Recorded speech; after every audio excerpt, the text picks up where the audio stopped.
deste evento.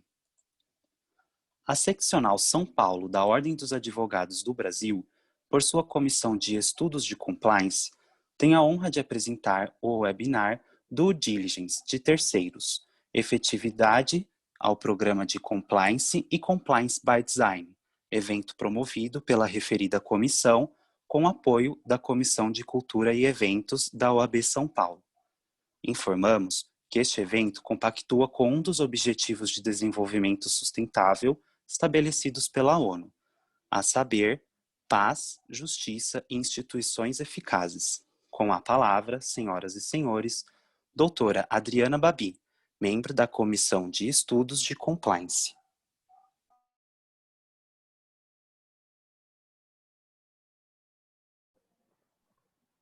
Adriana, você está no mudo. Primeiramente, muito obrigada. Vou me apresentar rapidamente aqui. Meu nome é Adriana, eu sou membro de Compliance, membro da Comissão de Estudos de Compliance da OAB São Paulo. Trabalho na área de Compliance há mais ou menos uns 15 anos. Atuo como consultora e como professora também nessa área.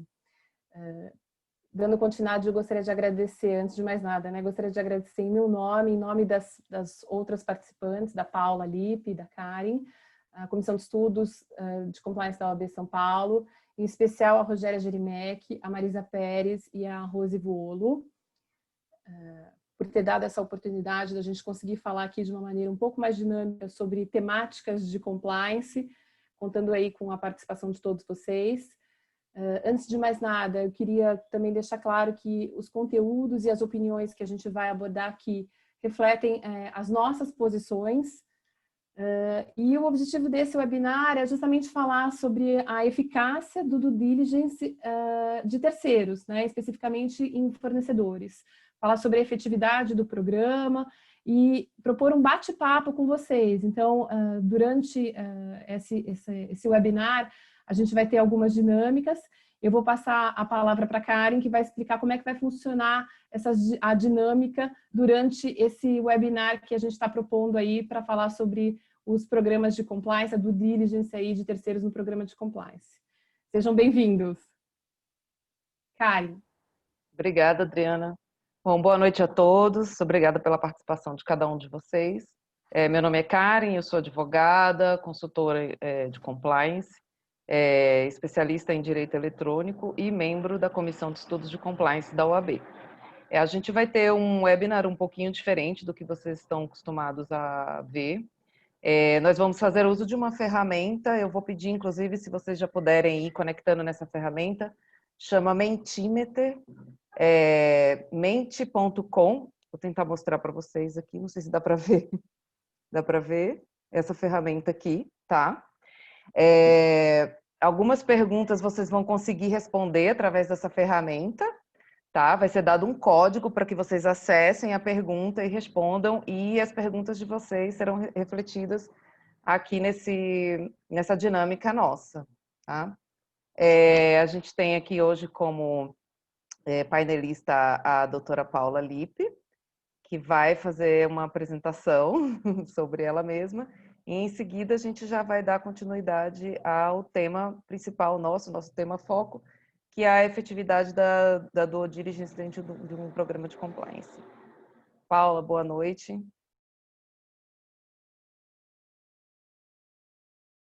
Você está no mundo. Boa tarde, exato. Boa tarde, boa noite para todos aí. Estamos terminando o nosso dia, né? Meu nome é Paula Lippe. Nós viemos aqui, então, para hoje para falar de due diligence, que é um tema velho, mas ao mesmo tempo é um tema novo. A gente já vai falar um pouquinho sobre isso, né?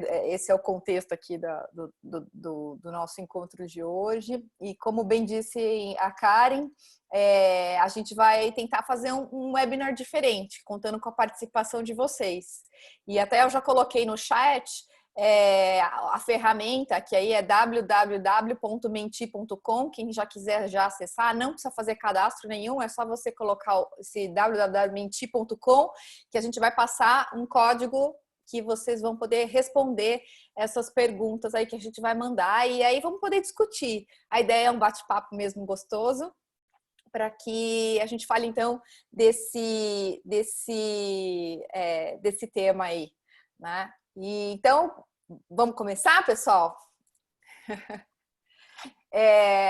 Acho que a primeira coisa, eu sou advogada, consultora, professora, acima de tudo, e eu gosto muito de tratar de conceitos, né? Acho que para tentar deixar todos sempre na mesma página, com a mesma informação.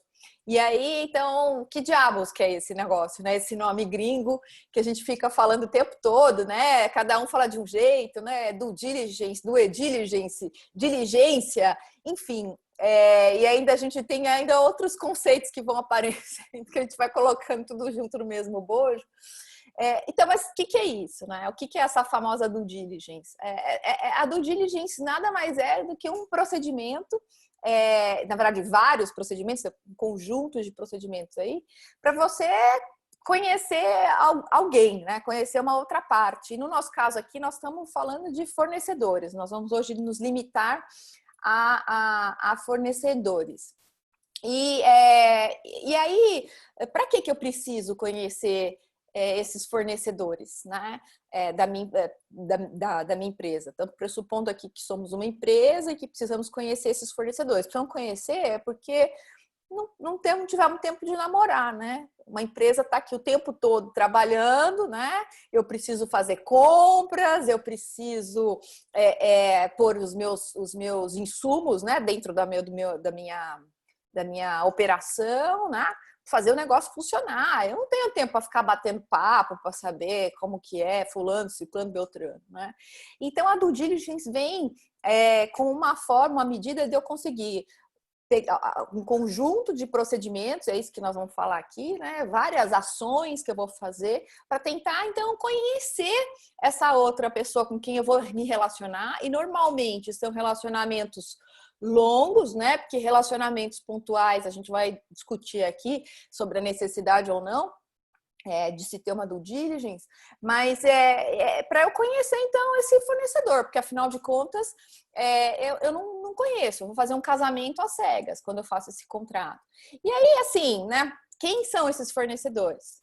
Podem ser quaisquer pessoas, pode ser um parceiro, pode ser até mesmo um empregado, pode ser clientes, enfim, a gente quando a gente fala de terceiros, né? Quando a gente fala de terceiros, a gente pode estar colocando dentro dessa nomenclatura terceiros, parceiro, fornecedor, empregado, cliente. Então, assim, veja que a gente tem uma nomenclatura que vai ficando mais abrangente, né?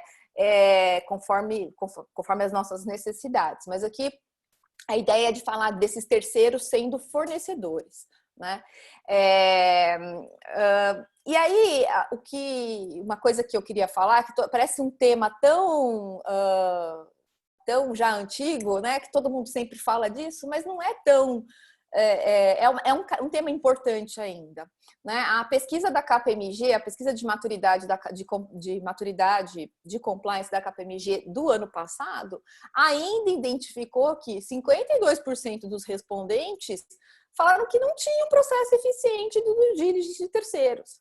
Então vejam só, metade aí dos respondentes falaram que não conseguem ainda fazer essa análise dos seus terceiros. Então, veja que, apesar de ser um tema, então, vamos dizer assim, batido, né? É ainda um tema muito caro, porque as pessoas as empresas ainda não têm essa maturidade de olhar com as pessoas com quem estão casando, né? Nesses contratos de longo prazo ou contratos que realmente precisam ter mais atenção. Às vezes não precisa ser longo prazo, mas precisa ter alguma atenção, né? Eu acho que era esse o começo, Karen. O que você acha? Tem alguma uma observação? Porque a ideia aqui é a gente batendo um papo e conversando. E aí? Então, pelo que você falou, doutora, muito embora a maioria das empresas aparentemente conheça a teoria, na prática ainda não vemos o uso da due diligence como deveria ser, né? Como um instrumento realmente do programa de compliance, para dar efetividade ao programa de compliance. Segundo essa pesquisa que você trouxe, a gente vê que existe ainda um percentual considerável de empresas que não têm ainda uma due diligence efetiva, por diversas razões, acredito eu. Bom, puxando esse gancho da sua conceituação sobre o que é o due diligence, eu acho que podíamos trazer a nossa audiência aqui para nos ajudar a responder qual é o objetivo da due diligence. O que vocês entendem como objetivo da due diligence? A doutora Paula vai compartilhar aqui com a gente a tela do Mentimeter para vocês participarem conosco. Exatamente. Só um segundo que eu tô já trazendo esse compartilhamento, só eu preciso aqui.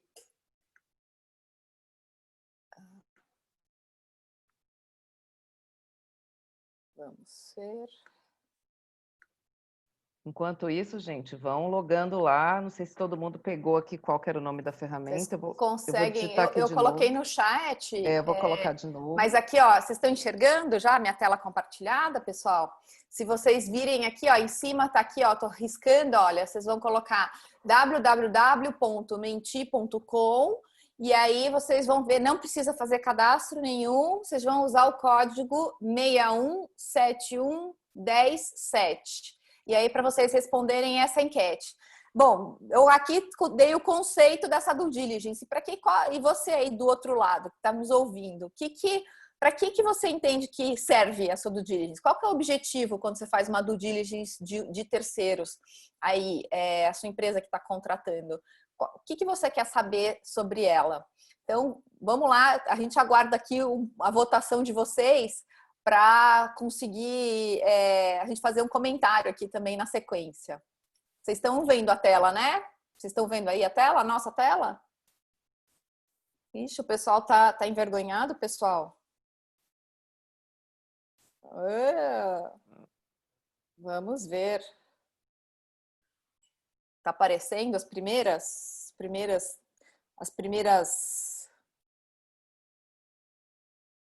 Olha só, estamos tendo várias.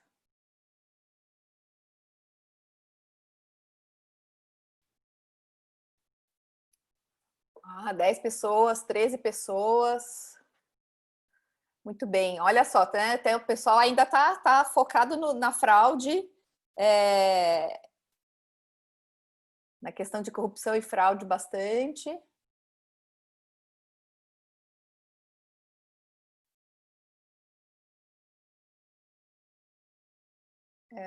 Isso aí, tem o pessoal já mandando figurinha aqui também, tem como a gente fazer, mandar umas figurinhas. Muito bom. Olha só, né, como balança sempre tem muitas... Olha como aqui a gente pode identificar, não sei se vocês conseguem ver as respostas, olha. Mas realmente parece que então a corrupção e fraude fica na frente, considerando aí lavagem de dinheiro também, né? É engraçado, aqui a gente deixou uma resposta meio aberta, que é tudo que fere, né, o código de conduta. Ele esperava que teria a maior média, também questões tributárias, a pessoa tá colocando aqui. Então, vocês podem verificar, conforme, né, ainda tem gente entrando e colocando as suas respostas, mas é que acho que talvez nosso público aqui está bem voltado para o compliance de corrupção e por isso que acabaram apertando aqui a questão de corrupção e fraudes acaba ficando na frente junto com lavagem de dinheiro, né? Mas existe uma preocupação, se vocês forem olhar no mercado, né? Tem muita gente que tem a maior preocupação na due diligence são questões relacionadas a passivos trabalhistas, tributários, previdenciários, enfim, toda essa ambiental, né? A gente também não está olhando aí, mas também tem essa questão do passivo ambiental. Então tem uma preocupação muito mais operacional, né? A própria capacidade financeira, se vocês virem aí, ó, também está no ponto com três pontos. A capacidade financeira também costuma ser uma questão bastante interessante quando a gente está falando de due diligence de terceiros, porque normalmente essas due diligence são feitas em contratos de longo prazo, né? São fornecimentos longos, contínuos e que acabam interferindo na produção da empresa, né? No meio de produção, no modo de produção, fornecimento de insumos ou subcontratações da atividade fim, por exemplo, né? Uma empreiteira que subcontrata uma outra empreiteira para fazer parte da obra. Então, nessas situações, a gente tem focos diferentes que a gente tem dentro da due diligence. Então, que a gente queria mostrar aqui para vocês? Que cada um de vocês que está fazendo essas respostas estão olhando para os negócios que atuam, né? Então, quando vocês... e aí essa é um grande referencial, porque é isso mesmo. Para eu analisar uma due diligence, eu preciso olhar o meu negócio. E cada um vai ter um objetivo específico com essa due diligence. A gente vai tentar discutir aqui um pouquinho sobre isso para tentar ver se a gente cria uma metodologia aí, né? A gente é isso que nós vamos buscar descobrir hoje. Mas ainda tem gente respondendo. Estou ficando feliz, tá? Tá subindo. É muito fácil, gente. A ferramenta é muito fácil de ser respondida. Tá até caindo, corrupção e fraude, olha lá, deu uma caidinha. Mas eu acho que era esse a questão importante. Vocês continuam me vendo enquanto eu estou fazendo o sharing da tela? Tá.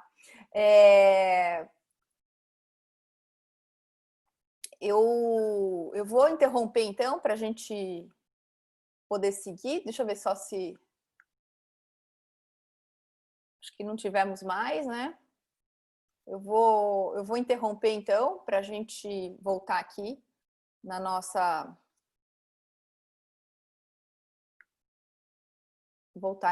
discussão. Então vejam vocês como a gente tem posições que são bem diferentes. Por quê? Porque depende do negócio que eu estou fazendo, né? Depende da minha experiência ali, vendo o negócio, eu vou interpretar essa due diligence. Mas por que isso? Porque a due diligence está focada nos riscos que eu tenho do meu negócio.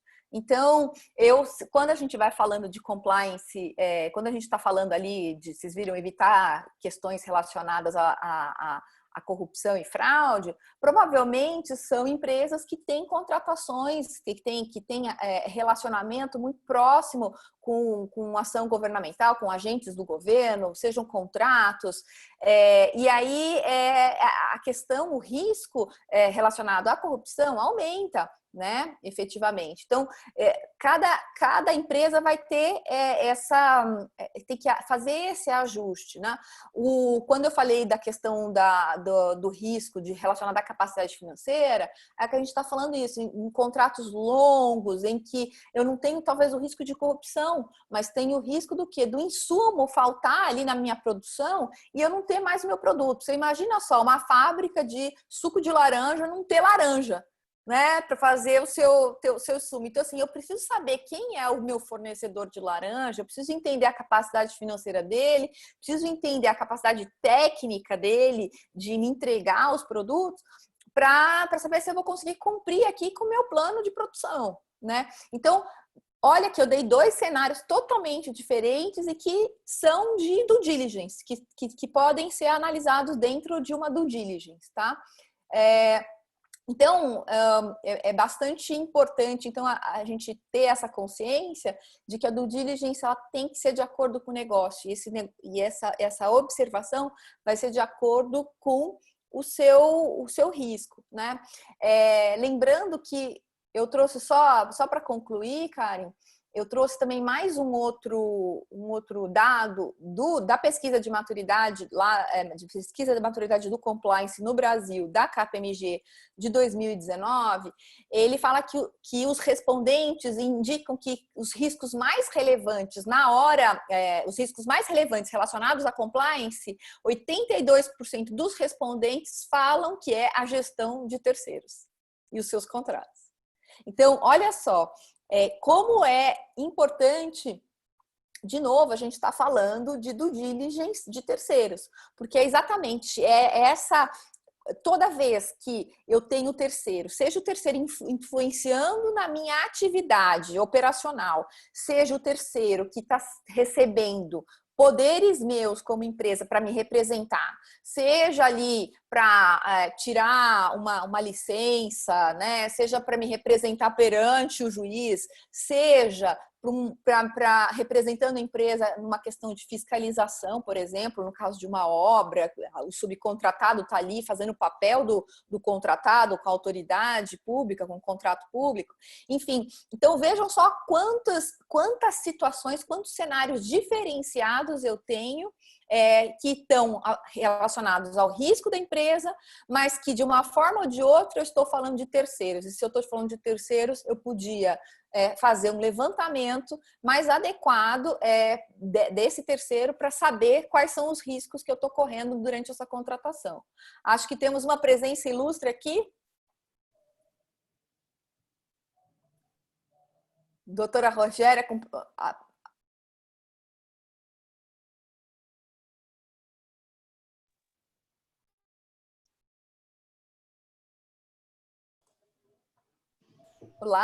olá, Rogéria. Oi, tudo bem? Tudo jóia? Que Tá bom. felicidade de recebê-la aqui. Tem que prestigiar, né? Estamos aqui estreando ferramentas novas, tentando interações diferentes. Que bom! Vou pôr uma luz aqui para ficar mais claro, porque senão fica escuro, né? Daqui a pouco eu tô pretinha. Não dá para ver. Escurece muito rápido aqui onde eu tô. Agora, melhorou, né? 200 participantes, tá ótimo. Alcançamos 200 Nossa, participantes, doutora Rogéria. que espetáculo! Maravilha! Boa ferramenta, sim. Boa noite a todos. Usamos o Menti. Eu ouvi falar nesse Menti aqui, já ouvi falar. Então, a gente está usando essa ferramenta, Rogéria, para tentar buscar uma interação com a audiência e a gente vê se a gente faz um bate-papo mais gostoso. Mesmo tendo 200 pessoas na sala, a gente consegue ter uma interação com a turma, né? Puxa vida, que bacana! Que bacana! Vai ser ótimo! Agora, quero ver como que você vai controlar isso. Tem mãozinha para levantar? Como é que é? Não, aqui eu vou mostrar para você a nossa primeira pergunta já foi para o ar. Deixa eu tentar aqui fazer o sharing novamente. Só um segundo. A gente já tem um Q&A aí, mas... É um estímulo excelente. Tem um Q&A. Sou a Aline de Curitiba. Qual o objetivo? Ai, que bacana! Aí a gente está estimulando aí para todo mundo perguntar, para mostrar, saber por que você faz essa due diligence, né? Porque para mostrar que cada um tá olhando no seu negócio. Quando ele fala de due diligence, está olhando para o seu negócio, né? E essa questão de olhar para o seu negócio, na verdade, é olhar para o risco, né? Que esses terceiros têm perante o seu negócio. Então, isso que a gente queria proporcionar aí para o pessoal. A gente não conseguiu uma boa audiência aí na votação. Vamos ver, conseguimos só 68 pessoas, mas o pessoal já conseguiu, já foi respondendo. Participar, que legal! Nossa, sensacional, muito legal. Enfim, e aí vamos ver se a gente consegue concluir, né? A gente quer mostrar que é uma ferramenta que precisa, né? A due diligence precisa ser efetiva, né? A gente vai mostrar aqui algumas questões relacionadas ao gargalo, né? As dificuldades que enfrentam, né? Muita gente aí acha que é só comprar um monte de papel, né? Um monte de informação, deixar guardada na gaveta. Muito bem. Excelente. Mas eu encerrei agora o compartilhamento da tela aqui. Isso. E aí eu acho que eu queria só para finalizar essa questão dos objetivos da due diligence, lembrar que A OCDE tem um report sobre corrupção no estrangeiro, né, que é de 2014, e ele fala que 75% dos casos de corrupção ocorrem por meio de terceiros. Então, assim, como de novo, ressaltar a importância de a gente ter procedimentos específicos e o procedimento esses procedimentos que compõem a due diligence, como eles são importantes para a gente ter, então, um controle, pelo menos tentar acessar, conhecer esses terceiros e a gente fazer uma previsão relacionada a riscos, né? E aí eu acho que a gente já passa para o próximo ponto, né, Karen, que como que eu sei, né, qual que é o fornecedor que eu vou ter que analisar? Antes da gente passar para o próximo ponto, Paulo, eu queria só reforçar essa ideia que você trouxe de que a diligência, ela não necessariamente é uma diligência de compliance, os riscos são de diferentes naturezas e a empresa vai olhar para o seu risco e vai fazer a diligência de acordo com aquilo. Eu, para trazer uma experiência pessoal, por exemplo, as minhas primeiras diligências foi batendo em porta de confrontante de terra no interior da Bahia, porque a preocupação do meu cliente que estava adquirindo terra para um projeto de energia renovável era: estou fechando o contrato com a pessoa certa?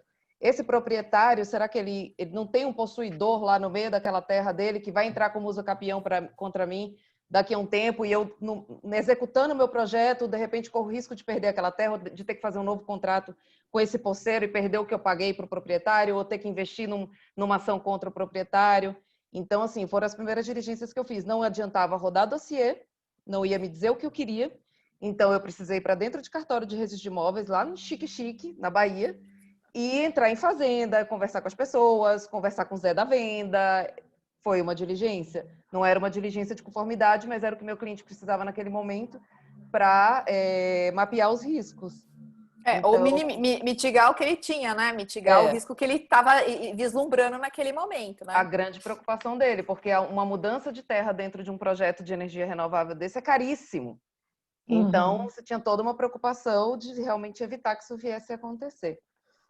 Deixa eu falar uma coisa, Paula, que você comentou da OCDE. Eu não sei como está agora, que faz tempo, para ser sincera, que eu não entro lá, mas no FCPA blog, se você colocar no campo de pesquisa Top 10, vem os 10 principais casos. E 10 dos 10, da última vez que eu entrei, tinham envolvimento de terceiro na corrupção praticada. Olha lá, né? Então, porque assim, o terceiro de fato, se a gente for ver, né, eu gosto de falar, o terceiro é a pessoa que está me representando lá na frente, né? Eu sou empresa, é o terceiro que está me representando. Às vezes ele não está me representando por meio de uma procuração, mas ele está levando o meu nome, porque ele está realizando um serviço, ele está realizando um produto, está me entregando um produto, finalizando o produto, mas estou vinculado de alguma forma, né? Então, é muito importante, esses terceiros, de fato, são um elo fraco, porque sai do controle da empresa. A empresa não tem como estar ao tempo todo controlando. Eu acho que que a gente, exatamente pensando nessa questão de que qual é o objetivo da due diligence, que a gente vai para um segundo ponto e fala assim, bom, mas qual fornecedor que eu vou ter que analisar? Qual é esse terceiro? Né? Vou ter que analisar todo o terceiro, né? E aí a gente aqui, né, a gente estudou, fez um monte de discussões, viu, presidente? Nós fizemos um monte de estudos aqui antes de virmos falar, e aí eu aticei muito a Adriana Babi, falando o seguinte: então quer dizer que para comprar papel higiênico eu não preciso de fazer due diligence do fornecedor do papel higiênico?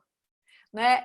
E aí essa é uma grande discussão, né? Porque assim, o procedimento de due diligence é muito caro, né? É óbvio que idealmente seria excelente se a gente pudesse avaliar com todas as pessoas com quem eu me relacionasse, eu empresa me relacionasse.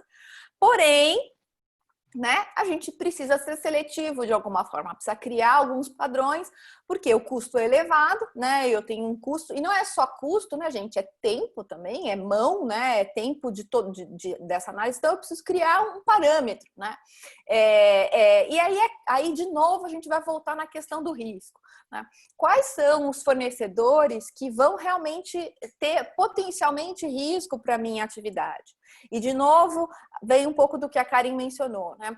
Do que a gente está olhando? A gente está olhando para a compliance anticorrupção, a gente está olhando para um compliance regulatório, porque pode ser, então, por exemplo, um fornecedor que me entregue algum tipo de produto, algum insumo que precisa de alguma regulamentação. Eu posso... enfim, pode ser um fornecedor que tem um insumo que, se eu não tiver aquele insumo, a minha atividade para, né? Então, sei lá, eu sou da construção, então tem que ter o tal do concreto lá, girando lá. Se não tiver aquele concreto ali, naquela hora, eu perco a fundação lá. Então, eu tenho que saber o que eu preciso saber desses fornecedores. Então, muitas empresas vão, de fato, avaliar esses fornecedores e vão fazer uma classificação de risco, na tentativa de diminuir o custo, tanto de custo financeiro, de se levantar todas essas informações, quanto também o custo operacional, né? Tentando na tentativa de facilitar aí essa análise, né?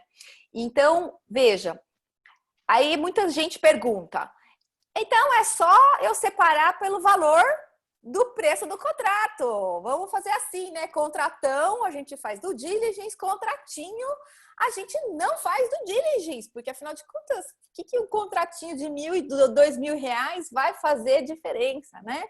Não vai fazer de risco, não tem risco nenhum para minha empresa. Pois bem, mais ou menos, né?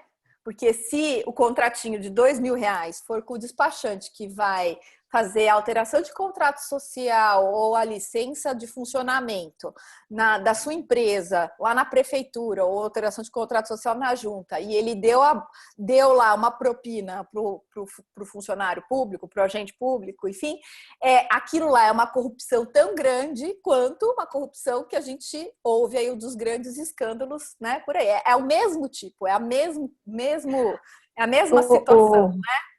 Paula, eu não aguento ouvir e não falar, né? Eu tenho que me meter na história. Pode falar, assim, que eu quero que fale mesmo. Eu já falei para elas que eram para elas ficarem falando.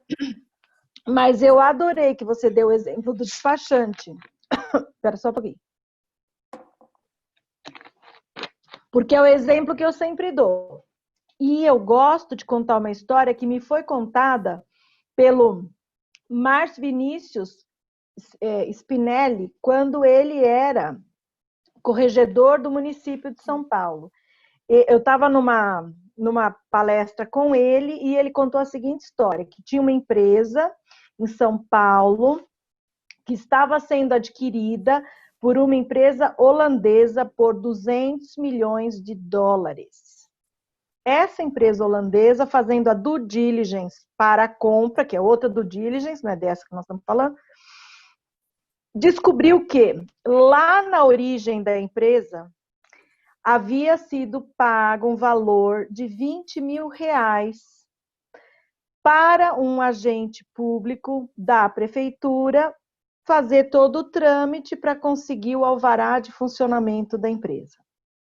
Bem, por que isso chegou no Márcio? Porque foram até ele e disseram o seguinte, olha, a gente gostaria de resolver isso aqui na prefeitura.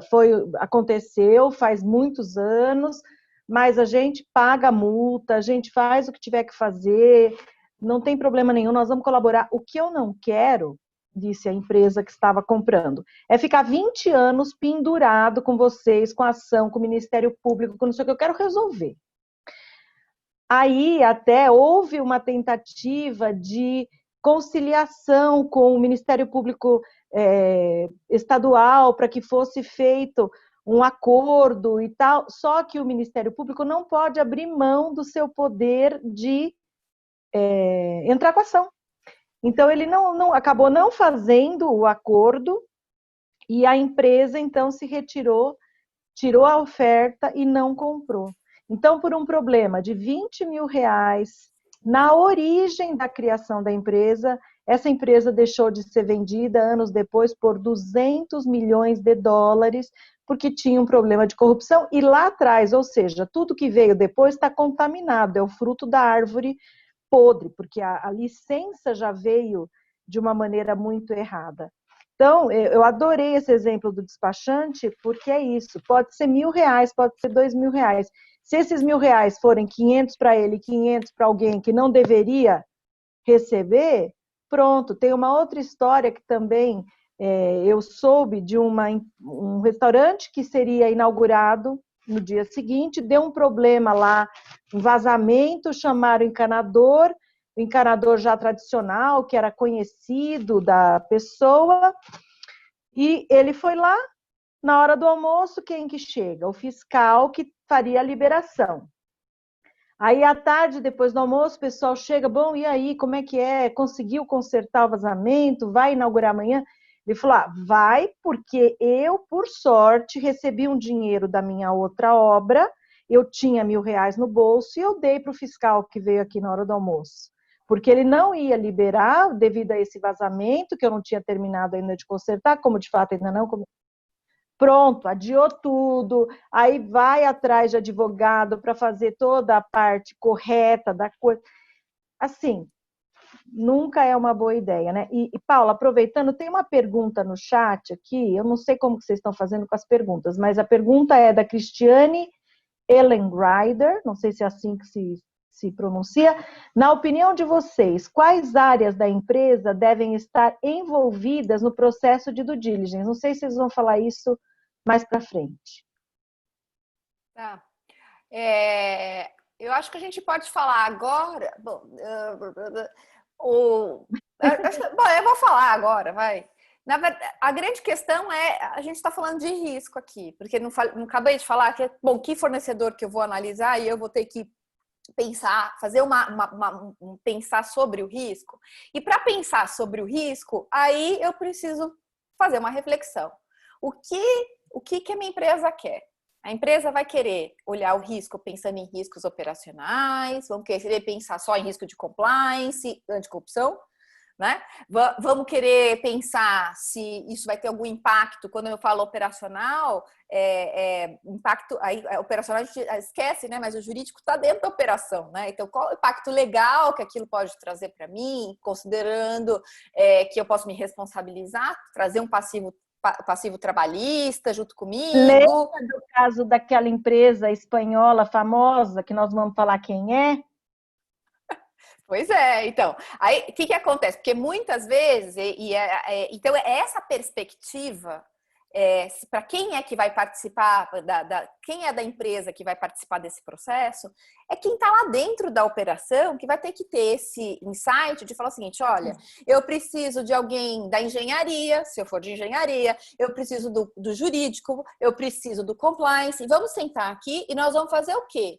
Um mapa de risco para essas contratações. Por isso que eu falei que para fazer a due diligence do fornecedor, a gente acaba, às vezes, segmentando esses fornecedores de acordo com o risco, mas que risco? Esse risco estudado, esse risco que foi estudado por todas as áreas. Então, se a gente está fazendo, por exemplo, uma prestação de serviço de segurança, aquele famoso segurança que fica na porta, né? Eu tenho risco trabalhista, que é muito, muito, muito próxima, porque afinal de contas, né, a relação está muito próxima. Limpeza, né? Todas essas prestações de serviço, o risco trabalhista é muito iminente. Porém, se eu vou comprar papel higiênico, como disse a nossa Mami, a gente já falou, tadinha, eu estou espantando ela. Se a gente vai comprar papel higiênico, são compras pontuais, apesar de reiteradas, são compras pontuais. Isso não me afeta, né? Não tenho tanto risco na minha operação. Mas assim, aí eu fiquei pensando, será que não existe compras simples, contratos simples que podem ter risco? Então aí, imagina só que a gente precisa de um determinado, como por exemplo o papel higiênico, que eu precisasse do papel higiênico, mas o dono da fábrica de papel higiênico é local. Então, é uma empresa de papel higiênico local. E que o dono da fábrica de papel higiênico é filho do prefeito. Será que aí, então, esse fornecimento que seria simples de papel higiênico não pode ter alguma coisa? Então, olha só o quão complexa pode ser a due diligence. Então, assim, precisa ter um feeling muito forte de quem está nessa operação, precisa ter engajamento das áreas, né? Para que as áreas se conversem. Normalmente o procurement lá, quem está fazendo a compra, bate no peito, acha que resolve tudo, né? Porque vamos resolver no preço, né? E na verdade tem muito problema, tem muito gargalo aí, tem alguns problemas que embatem aí e que por quê? Porque ele fala, não, eu consigo resolver, porque a empresa precisa fazer a empresa rodar com o menor preço possível e com eficiência de tempo. Mas a gente tem um monte de problemas relacionados à conformidade, não só anticorrupção, mas questão regulatória também, né? Eu ia falar um pouquinho mais para frente, mas aconteceu na pandemia, né? A empresa que fazia sabão fazendo álcool gel. E aí, ela tem licença regulatória para fazer álcool gel? Vou comprar mesmo assim, né? Eu acho até que indo nessa linha do que você está falando, né, e voltado bem especificamente para o fornecedor em si, né, quais são as áreas? E aí eu acho que assim, quando a gente fala de due diligence de outros segmentos, eu acho que muda um pouco o prisma. Mas como a gente está falando de fornecedor especificamente, eu acho que a responsabilidade, como a audiência perguntou, né, não é de uma única área. Por exemplo, o compliance, que muitas vezes acaba ficando com o compliance, analisar o fornecedor. Mas acho que essa responsabilidade é de quem está lidando diretamente com o fornecedor. Então, dependendo do tipo de empresa que a gente está falando, eu tenho um departamento que vai cuidar, foi o que você falou, da segurança, um departamento que compra tecnologia, um departamento de marketing que compra eventos. Então, eu acho que a responsabilidade, o ultimate responsible aí por esse fornecedor é quem está negociando, sim. E eu acredito que o compliance, ele faz o quê? Ele dá uma segurança maior para aquele que está responsável pela negociação com o fornecedor, né? Porque quem vai conhecer as capacidades técnicas do fornecedor é o próprio funcionário do departamento. Que está comprando. Quem está comprando. Então, o cara que vai comprar, sei lá, como você falou, equipamento médico, o cara que vai comprar tecnologia, ele tem que conhecer a especificidade técnica, as regulamentações, ou então licenças necessárias, ele tem que ter lido lá, avaliado o fornecedor, dependendo do caso. E aí foi bem o que você falou, essa questão da segmentação. E aí, quando isso vem para uma seara do compliance, o compliance ele tem que trazer uma segurança justamente para ele. Olha, eu vou analisar um risco, mas um risco... não só um risco de conformidade como um todo. E aí eu dou uma segurança para esse cara que está lidando com o fornecedor. Então, eu acho que, respondendo, não sei se acho que também agregando aí, é que assim, a responsabilidade é de todo colaborador, no caso de fornecedores, que lida com o fornecedor. E o compliance, na minha percepção, ele aparece como alguém que vai dar um apoio, usando as ferramentas adequadas para fazer o quê? Para justamente dar mais segurança e reduzir esse risco, um eventual risco aí para esse, enfim, para esse as diretrizes, né? aí. Vai ajudar a dar as diretrizes, mas só tem que lembrar uma coisa, Babi, acho que é importante, né, só também espetando, não dando resposta, mas lembrar que exatamente quem compra, mesmo não sendo procurement, mas sendo uma área responsável, por exemplo, uma área técnica responsável, é onde também tem muito conflito de interesses. Então, assim... Sim, é onde mais tem. Então, aí o que acontece? A gente, óbvio, estamos saindo do campo da corrupção pura, né? Vamos dizer assim, com a autoridade pública, mas a gente tem a questão do conflito de interesses. Então, assim, como criar, então, portanto, um fluxo de trabalho, né? Em que a gente consiga dar uma autonomia, então, portanto, para quem está ali exatamente analisando um critério técnico, né? E ao mesmo tempo o compliance está fazendo esse equilíbrio de conseguir avaliar então todas as coisas, as conformidades, né? Pensando em conformidades.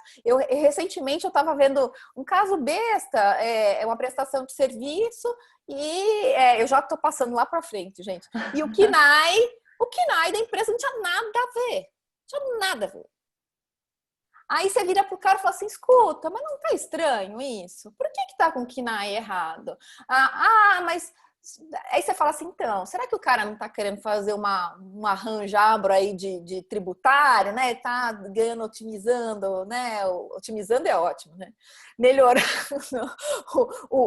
o tributo que ele tá ali e tal. Mas será que ele precisa? E aí você vai me desculpar, depois eu fui mais a fundo, não precisava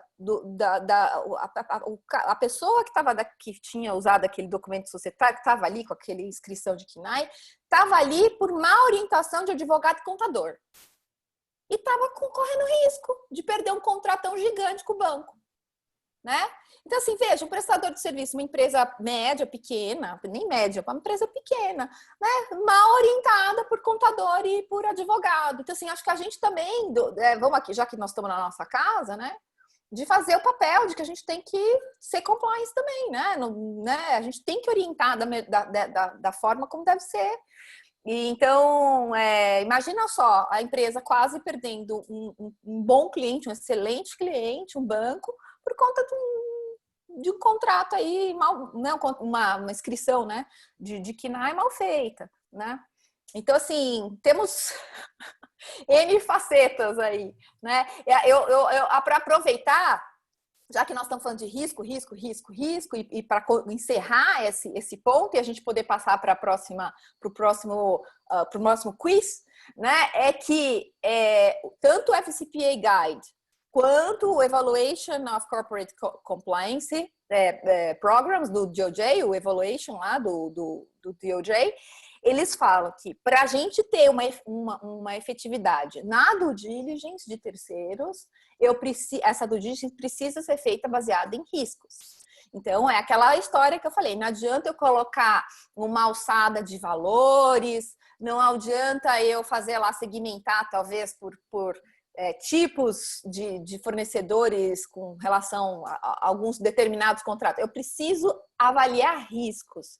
Eu preciso, se a gente está falando de corrupção, todo mundo que está relacionado, que tem relação com o governo, vai ter que passar por uma due diligence mais apurada. E aí, talvez, podemos até mesmo proporcionar, a gente também já estamos adiantando, mas criar como ferramentas níveis diferentes de due diligence para adequar exatamente esses riscos. Conforme eu tenho mais risco, eu vou ter que aprofundar mais a due diligence. Conforme eu tenho menos risco, eu faço uma due diligence mais simplificada, né? Mas vejam só, então, o próprio dentro do FCPA Guide já tem essa diretriz de que a due diligence tem que ser baseada em riscos para ser efetiva, senão Sim, não vai. É que eu acho assim que a classificação e a segmentação ela é um passo anterior à avaliação de risco, porque aí entra nesses níveis que você está falando justamente. Se eu não consigo classificar, imagina que a gente está falando de uma empresa com, sei lá, uma quantidade significativa de fornecedores. Então, de alguma forma, eu vou ter que classificar e segmentar eles, um primeiro filtro, digamos assim, para daí conseguir fazer uma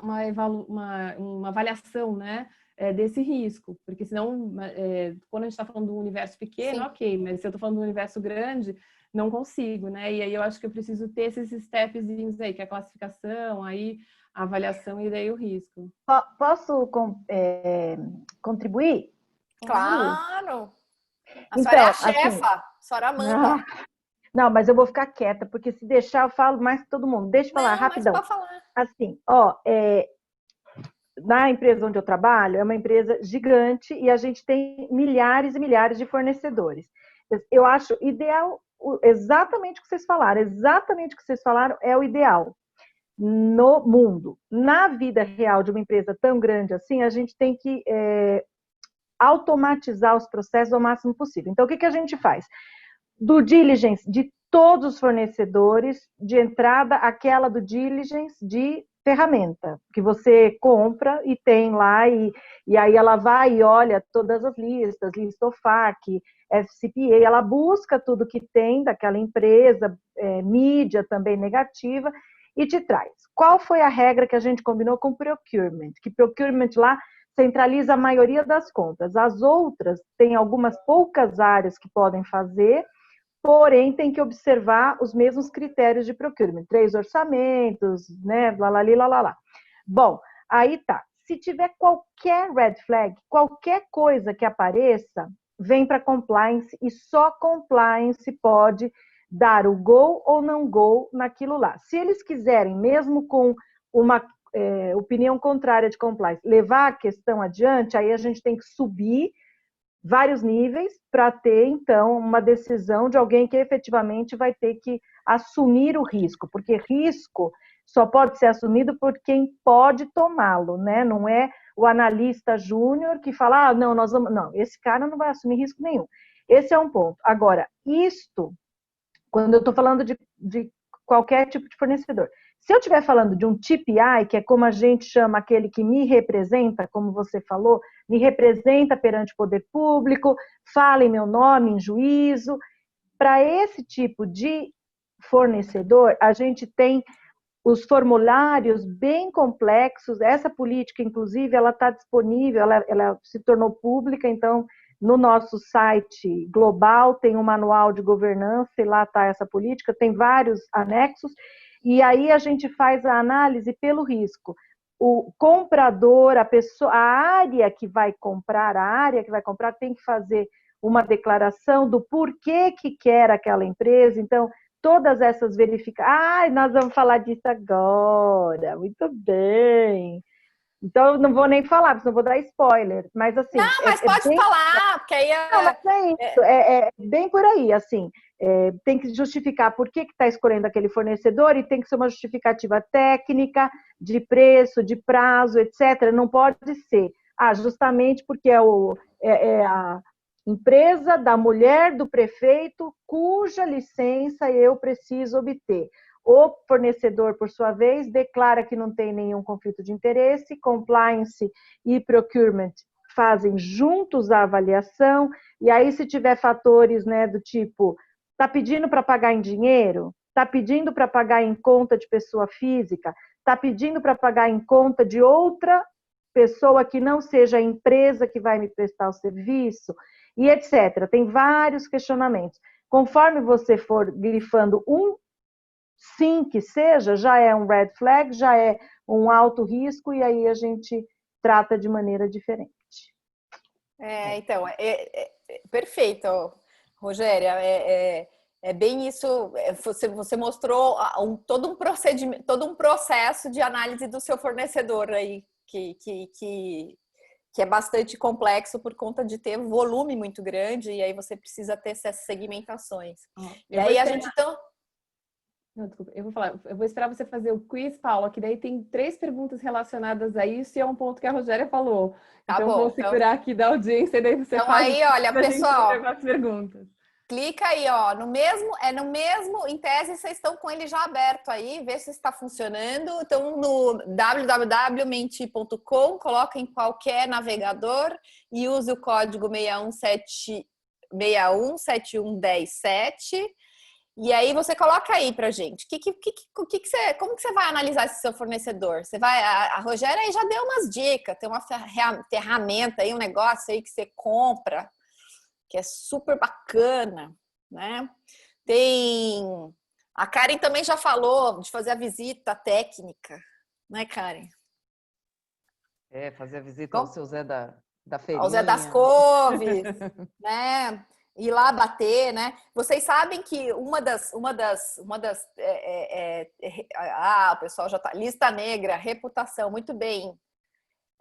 Você sabe que na Ásia tem vários documentários aí a respeito sobre grandes fraudes e tal, mas diz que muitas vezes algumas fraudes conseguem ser identificadas exatamente olhando o endereço da empresa. Então, a pessoa hoje faz um Google, né? Sei lá, a empresa está lá na China, né? E aí ele põe um endereço, que é uma fábrica de, sei lá, equipamentos técnicos, você põe lá o endereço e aparece o apartamento, né? E você olha pelo Google Earth, Google Maps lá, e você vê lá, tem um apartamento. Você fala assim, opa, peraí, era uma fábrica de equipamentos high-tech, não sei o quê, e agora está aparecendo um apartamento? Quer dizer, tem alguma coisa, tem um boi nessa linha, né? quando teve a crise de 2008 nos Estados Unidos, da subprime, muita gente fala exatamente isso, né? Que os investimentos que eram feitos nos Estados Unidos eram feitos em lugares que totalmente desertos, que não existiam, né? Era simplesmente ir lá em loco e ver que a incorporação não existia de jeito algum, né? Então era uma fraude total. Olha só que linda essa nuvem que a gente tem aqui. Então, muita gente falando em reputação, né? Google é uma ferramenta, consulta no TJ, Serasa, lá, Serasa apareceu, análise documental, listas repetitivas, balanço contábil. Esse é uma das... O evaluation do DOJ tem agora mencionado de forma expressa a respeito de fazer uma análise contábil. Vamos ver... Pesquisa de Street View, que foi o que eu falei agora há pouco, imagem, processos administrativos judiciais, análise de dados públicos, ferramentas tecnológicas, JUSCESP, risco. Nossa, obrigada, gente. Está com um monte de sites de tribunais, países de origem, muito bem. A gente sabe que existem listas, né? Países com mais risco, né? Se a gente, pela transparência. OFAC, Office of Foreign Asset Controls. Mas aí tem aquele a OFAC é Não, eu queria aquele que o FAC que não pode negociar com os Estados Unidos, né? O que você está falando é aquela da transparência que mostra, é o mapa da transparência internacional que tem aqueles países em roxo, né? Isso, Rogéria, muito bem, é o da transparência mesmo. Então, gente, é muito legal, porque você tem um heatmap dos países, né? Então, assim, hoje a gente vê que existe já algumas formas de pesquisa que já fala, olha, esse país aí, você vai negociar com esse país, vai fazer negócio aí, peraí, levanta todas as red flags antes de você entrar lá, né? Então, tem muitas... a questão dos países é muito importante. Postura ética. Gente, tem um monte de nuvem, advogado, endereço. Então, eu tô aqui Paula, procurando. Pode falar. Do Street View, o Street View já me ajudou também uma vez que eu estava investigando era uma concorrência, que existia uma desconfiança, não era uma due diligence, era uma investigação, e a gente queria entender melhor a relação entre os concorrentes, porque só 2 participaram e um já tinha sido sócio do outro, e ficava muito distante, o cliente não queria que a gente fosse lá em loco, e eu usei o Street View, cada um tinha um endereço, mas o que acontecia? Quando você colocava no Street View, era o mesmo terreno, cortado por 2 ruas, então um concorrente tinha a frente para a rua X e o outro para a rua Y. Então, eles estavam dentro do mesmo terreno, porém com endereços diferentes. E foi uma ferramenta assim, sensacional. Me ajudou bastante. Então, a gente precisa ser muito... Pensar fora da muito caixinha, observador, né? Pensar fora da caixinha. Aqui estão falando das listas, né? O SEIS, o CENEP. Então aí a gente tem várias, tem as listas tradicionais, ninguém falou aqui do PEP. A Babi vai ficar brava, né, Babi?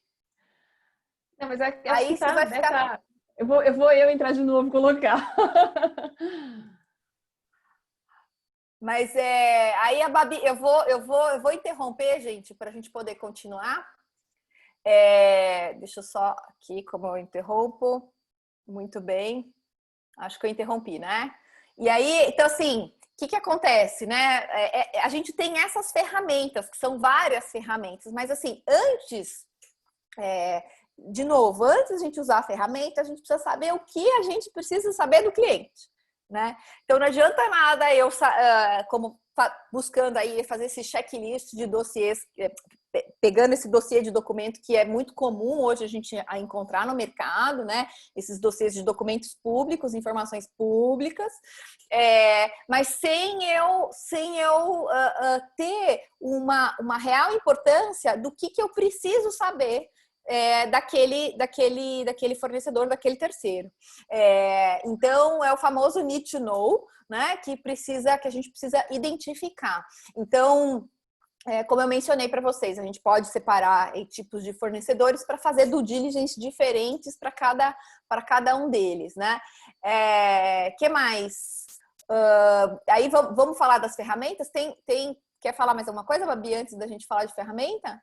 Não, eu acho que uma coisa que a Rogéria tinha pontuado, acho que em alguma aí das falas, e que eu acho que é muito importante, acho que como eu analiso, e acho que tem esse pedaço aí que é a questão do escalamento, né? Que até eles estão, que acho que é muito importante, não basta só analisar, eu acho que a gente pode usar os recursos, como vocês mencionaram, e que a maioria mencionou aí, as listas, as ferramentas de dados, então acho que isso é muito importante para ajudar quem vai fazer a análise, então são ferramentas para fazer a análise, mas acho que depois de feita essa análise, acho que alguma de vocês, acho que foi a Karen que colocou essa questão do risco, não sei se foi a Rogéria, eu acho que a gente também tem que colocar, deixar claro, porque não é o analista ali, né? Acho que falaram justamente isso, que está avaliando. E sim, assim, ele vai avaliar sim, fazer uma primeira análise, mas acho que o escalonamento é algo que tem que ser aí draftado numa política, tem que estar, na verdade, formalizado, porque acho que isso faz parte da análise. Então, acho que uma coisa importante, que acho que é uma tendência até, porque quando se começou a fazer os due diligences lá no começo, a gente só olhava para o ingresso do fornecedor, né? E o tratamento. E aí eu acho que agora, e mais do que nunca, acho que o escalamento, com todas as ferramentas, ele é algo que acho que talvez tenha que ficar bem, né? Sei lá, ressaltar aí. Eu acho que minha contribuição acho que seria essa, que acho importante. E eu acho que a gente vai arrematar esse painel falando exatamente disso, né? Que essa due diligence ela não vai ficar só com o start, né? Com o início da contratação, mas ela vai ter que se repetir. Mas Babi, só para eu não perder, porque eu acho que talvez tenha gente que tenha feito pergunta nesse sentido, para a gente ver que ferramentas que a gente tem. Então a gente costuma ter aqueles checklists, né, de documentos e informações, e aí eles são N tipos, que também de acordo vão variar muito também com essa história do risco, mas sempre lembrando que tem aí talvez uma prioridade, né? Pensando em regulatório, legal, a questão da imagem hoje é muito forte, né? Então é muito fácil fazer pesquisa de imagem negativa, a questão de estrutura societária, sócios também hoje é fácil de fazer esse acesso, e a gente pode chegar em um PEP, chegar em conflitos de interesse muito mais fáceis, né? As próprias listas restritivas, todas elas a gente tem muito mais acesso. E aí a grande questão é que a gente não precisa só estar limitado a esses checklists de documentos e informações, mas que a gente tem visitas técnicas, né? Temos o próprio questionário de integridade do que a gente faz para o fornecedor. Isso também é muito importante, porque para a gente saber o nível de maturidade que esse fornecedor vai ter em termos de compliance, né? Saber se ele tem compliance, como que é. Então, esse questionário de integridade é importante. Eu ainda aponto mais duas coisas, pensando em ferramentas aí para compor essa due diligence, né? Um questionário para a área interna, que está comprando ou que está solicitando. Por quê? Para a gente identificar possível conflito de interesses, saber documentar se o valor dessa contratação não está discrepante do mercado, e mais, entender a necessidade da contratação dessa pessoa, que é o famoso business rationale, do que o DOJ fala muito sobre isso, né? Porque é preciso esse terceiro na hora dessa contratação, mas quem que vai me passar essa informação? É o meu interno, é quem fez a solicitação.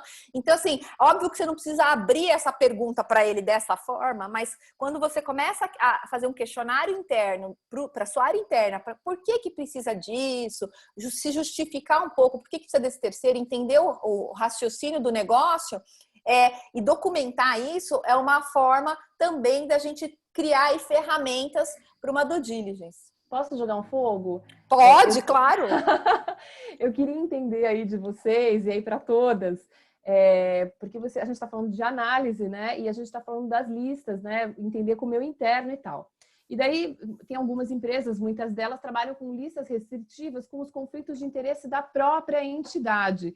E aí talvez acho que a Rogéria, que trabalha numa empresa muito grande, com um número grande de colaboradores, talvez consiga nos dar uma luz, né? Como que vocês fazem esse cruzamento? Porque se eu estou usando uma ferramenta externa, tá, que me traz, na verdade, algumas pesquisas, como é que eu faço, primeiro, o mapeamento, né, se existe, e vinculo esse mapeamento, quando eu tenho uma quantidade de funcionários muito grande, dos conflitos que eu identifico com os meus funcionários. Exemplo, um funcionário que tem uma atividade externa, uma outside activity, um funcionário que tem um parente um parente relacionado com o governo ou com o próprio fornecedor.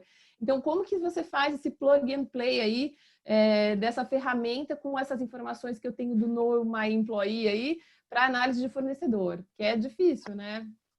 É muito difícil, é muito difícil. E assim, hoje tem ferramentas que fazem esse cruzamento. Aí você teria que passar a sua lista de empregados, né, toda para essa prestadora de serviço, para ela cruzar.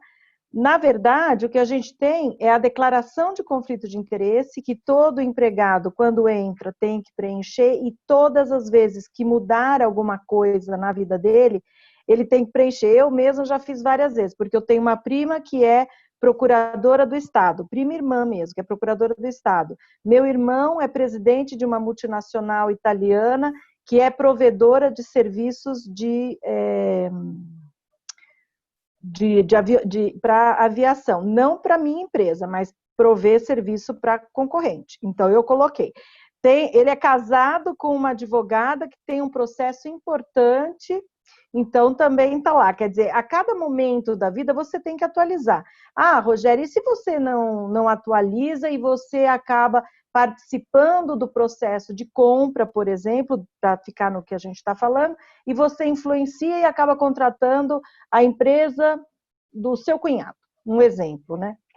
Tá, a hora que isso for descoberto, e pode ter uma denúncia, pode chegar de todas as maneiras, seguramente haverá consequências, porque e isso é falado com muita claridade, isso está em todos os nossos treinamentos, código de conduta, treinamento que a gente faz nas bases, a gente fala muito sobre a questão de que o conflito de interesse, ele deve ser, você tem que declarar quando você entra, mas você tem que alimentá-lo durante a sua vida, dependendo de como for mudando as coisas.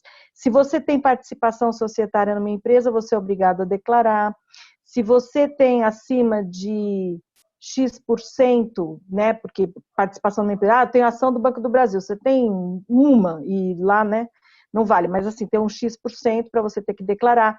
Se você exerce alguma atividade que não seja de professor pode, você tem que declarar.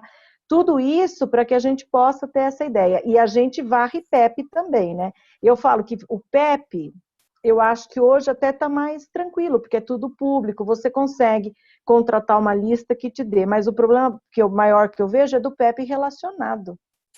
Porque aí, assim, é namorada, é amante, né, casada com sobrinho, enteado. E hoje em dia...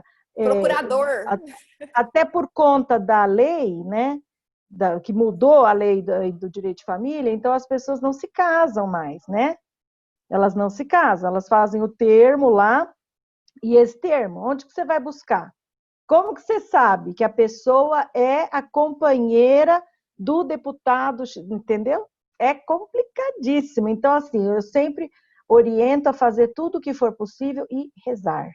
Ter a oração como meta, entendeu? Eu tenho sempre minha água benta do meu lado e espirro mesmo para todo canto, porque eu confio nisso. Eu acho que você tem que buscar forças do além mesmo, para poder se proteger de todo jeito. Ai. Ó, só para comentar, tem algumas empresas tomam a premissa de anualmente repetir as declarações de conflito, ou seja, você faz isso como um procedimento, um ritual mesmo, aí anual, enfim, cada um vai escolher um tempo, mas exatamente para evitar com que aquela pessoa, eu esqueci de declarar, né? Então você fica fazendo isso o tempo todo para trazer um pouco mais de documentação. Eu vou começar a ter água benta aqui agora. Paula, então, antes de você botar água benta, eu vou pegar uma pergunta aqui da audiência, tá? E essa aqui acho que eu vou botar deixa eu tomar água benta primeiro. fogo na Karen também, porque a Mônica Araújo, fez uma pergunta bem legal e ela coloca um pouco da questão da Lei Geral de Proteção de Dados. E ela fala assim, boa tarde, vocês não acreditam que irá dificultar o acesso dos advogados às informações de empresas como CNPJ, quadro societário, exemplo, o site da Receita Federal? Então, ela faz um link aí, né, da eventual dificuldade que as empresas pudessem ou podem vir a ter com a nova legislação aí de proteção de dados. Eu vou passar a palavra para a doutora LGPD, Karen. Que responsa, hein? Bom, a gente só vai entender exatamente o que vai ser afetado com a LGPD quando a NPD começar a atuar, né? A gente entende alguns impactos, mas alguns ainda vão depender de regulamentação. A princípio, e aí é uma opinião minha, tá? Eu não acredito que vá dificultar o acesso, porque aqui, na verdade, o objetivo da divulgação dessas informações são divulgar dados da pessoa jurídica e não da pessoa física. As pessoas físicas estão divulgadas porque estão atreladas ao quadro societário. E essas informações públicas são necessárias para consultas de diversas naturezas. Então, a princípio, eu acredito que não. Vamos ver o que virá com a NPD, né? Eu concordo igual. Eu concordo com a mesma coisa. São informações que, na verdade, já são públicas obrigatoriamente, então não teria tanto impacto. E teria o legítimo interesse também, né?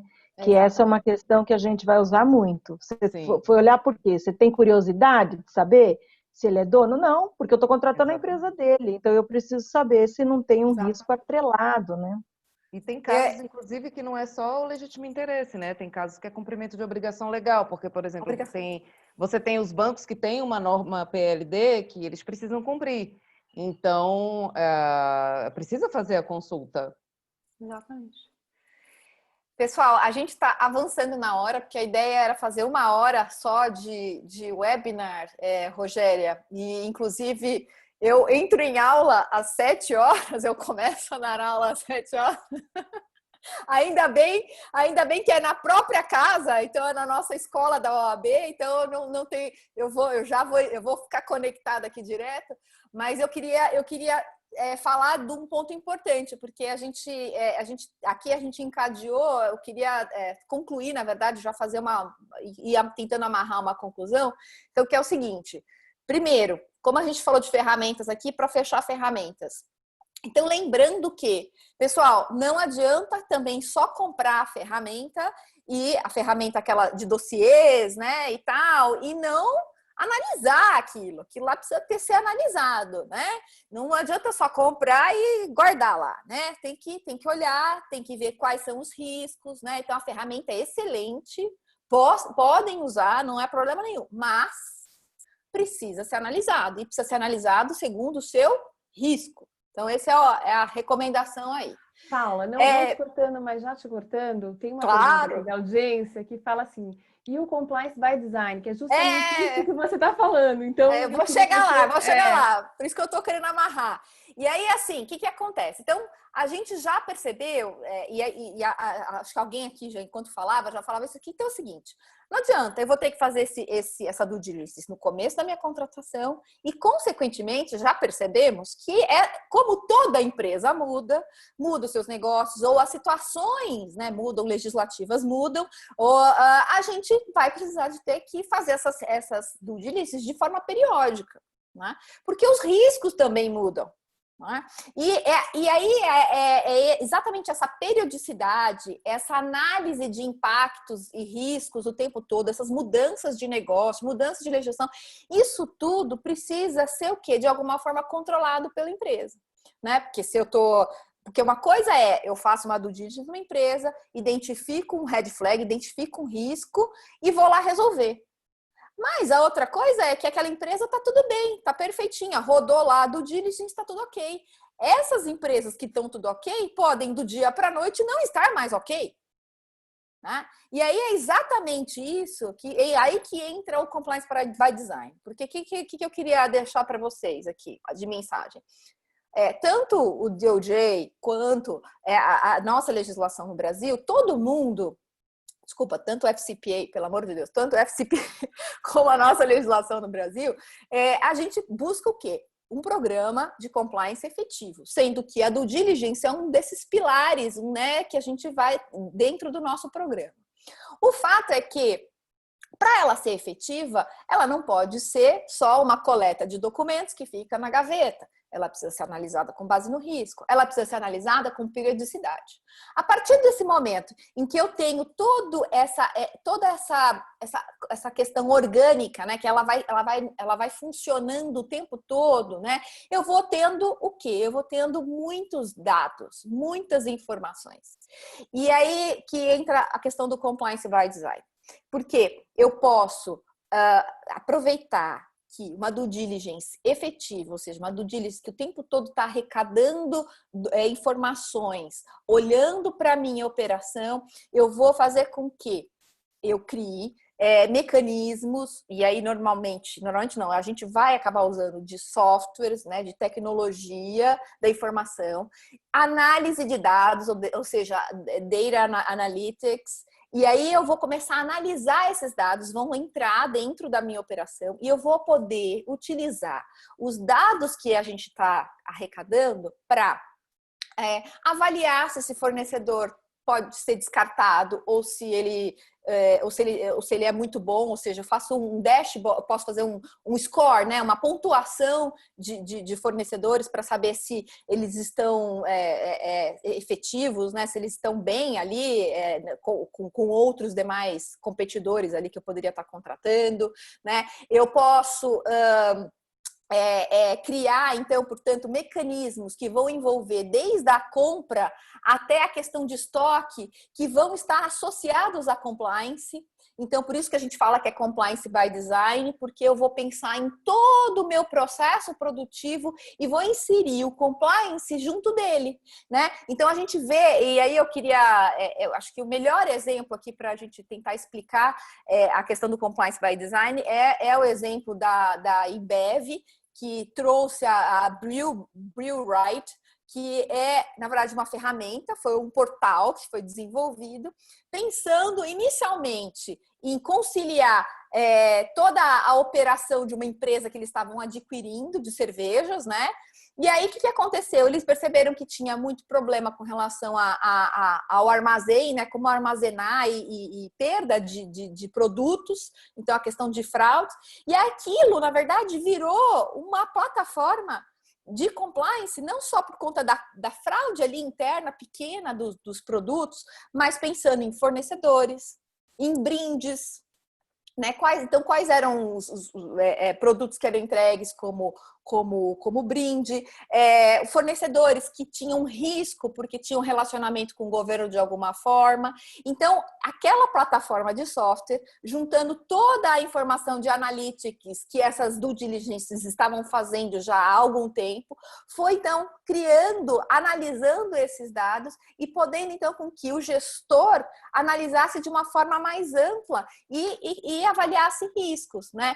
Então, quando a questão do compliance by design, na verdade, é só um resultado, né, de que quando eu estou tendo eficiência no meu programa de compliance, eu crio, então, mecanismos, plataformas tecnológicas que vão me ajudar a analisar esses dados e vão analisar esses dados dentro da operação, ou seja, lá do comecinho, eu vou apurar desde uma questão de estoque até na hora da contratação desse fornecedor, no pagamento foi em dinheiro, o pagamento foi antecipado, né? Eu tive uma movimentação de pagamentos suspeitas, os dados vão começar a piscar na minha tela. Eu vou poder gerenciar isso de uma forma mais eficiente. E é isso que é o Compliance by Design, é entender, analisar dentro da empresa, dentro da operação, por meio de plataformas tecnológicas e dados, todas essas informações que fazem parte, então, todos esses dados que fazem parte do programa de compliance,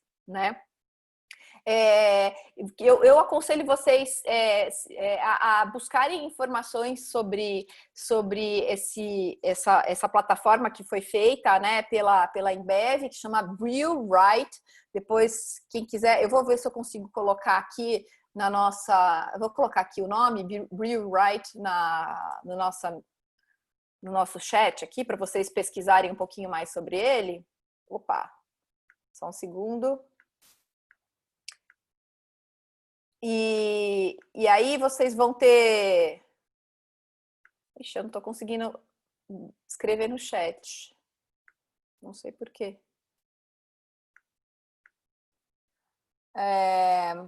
Eu já escrevo aqui na sequência. E aí, pessoal, então a grande questão é essa. Quando eu faço uma due diligence que é efetiva, ela é um bom começo para um compliance by design. Então, imagina só uma plataforma em que eu posso ter canal de denúncia, que eu posso controlar os brindes e os presentes, que eu posso controlar o que está entrando, as due diligences, né, que estão sendo feitas. Eu posso criar, então, portanto, uma pontuação dos meus fornecedores e dos meus terceiros para saber quais são de riscos, quais não são, e aí, portanto, melhor avaliar. É isso que o Compliance by Design vai me oferecer. A Petrobras já tem feito também essa classificação e eles estão puxando muito forte os seus fornecedores porque eles recebem pontuação, eles são avaliados, né, por meio também de uma plataforma tecnológica em que os fornecedores imputam a informação ali e essa ferramenta tecnológica vai colocando scores. É óbvio, né, gente? Essa pontuação, esse score, ele é feito de acordo com uma análise de alguém que colocou essa métrica, né? Então, sempre tem o racional de alguém pensando para definir, então, a questão da pontuação, por exemplo. Né?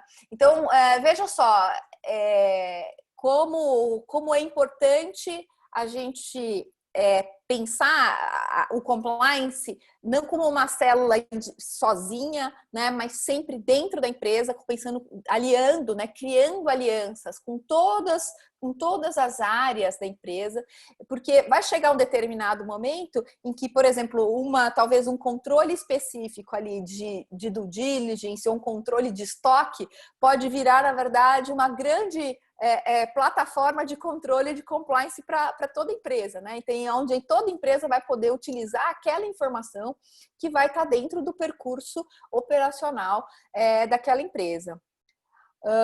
Acho que nós estamos... Alguém mandou a gente parar, é isso? Não. Não, tem uma próxima palestra. Não, eu queria te falar que já colocaram aqui o Brew Right, que você falou, a Tarsila Marina já colocou. Eu não consegui escrever. Eles ganharam mas era muitos isso prêmios. Mesmo que você ia escrever, era não é? Isso mesmo, então, pronto, isso mesmo, Brew Right, isso aí. Cerveja de certinha. Pessoal, bom, eu acho era isso que eu queria trazer um pouquinho para vocês. Imaginem só se a gente um dia conseguisse colocar dentro de uma plataforma vários pilares do nosso programa de compliance em que a gente pudesse compartilhar com todos, ou seja, que todos pudessem inserir essa informação. Eu acho que outra coisa que é importante é isso, porque como o compliance não é uma célula, o compliance são todos da empresa que vão precisar alimentar essa informação da melhor forma, da forma devida, porque hoje tudo é análise de dados. Está aqui a doutora Karen para não deixar nos esquecer que tudo é dado, né? E não é só dado pessoal, mas tudo é dado.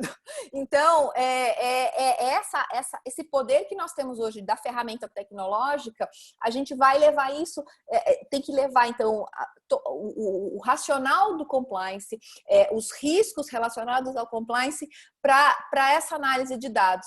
E isso vai proporcionar para a gente o quê? Uma operação com menos corrupção, menos não, né? Vamos dizer, sem corrupção, vamos buscar não ter corrupção, não ter fraude e documentar, né? Porque hoje a grande virtude do dado e a gente, por meio de plataformas, né, é que a gente pode documentar de uma forma muito mais transparente e dar isso acesso a todos, tá bom? Enfim, era isso. que eu queria falar um pouquinho com vocês, era para ser uma discussão, não era para ser um monólogo, mas fico feliz que eu acho que a gente tenha alcançado aí o nosso objetivo aqui, foi de falar de todos esses temas. E a gente fica à disposição, acredito que as meninas também, todas vocês, a gente fica à disposição para acolhê-los na nossa comissão, Comissão de Estudos de Compliance da OAB. A gente está cada vez mais disseminando conhecimento e gerando também trabalhos, né? Nosso objetivo é que a gente possa também ter uma produção ativa, intelectual, e recebemos todos com muito carinho. Né, presidente? Sempre. Então tá bom. Meninas, muito obrigada. Fico feliz de que conseguimos concluir este webinar de uma forma diferente, né? A gente queria fazer um webinar que todos pudessem participar. E ficamos à disposição aí pelos nossos canais de redes sociais. Excelente, Paula, adorei. Foi muito legal. Muito bom. Obrigada a todas que participaram. Obrigada. E todos que assistiram também, claro. Obrigada a vocês. Exatamente. Obrigada, Paula. a Parabéns, meninas. Obrigada. Beijo, Tchau. beijo. Tchau. Obrigada, gente. Até a Tchau. próxima. Até.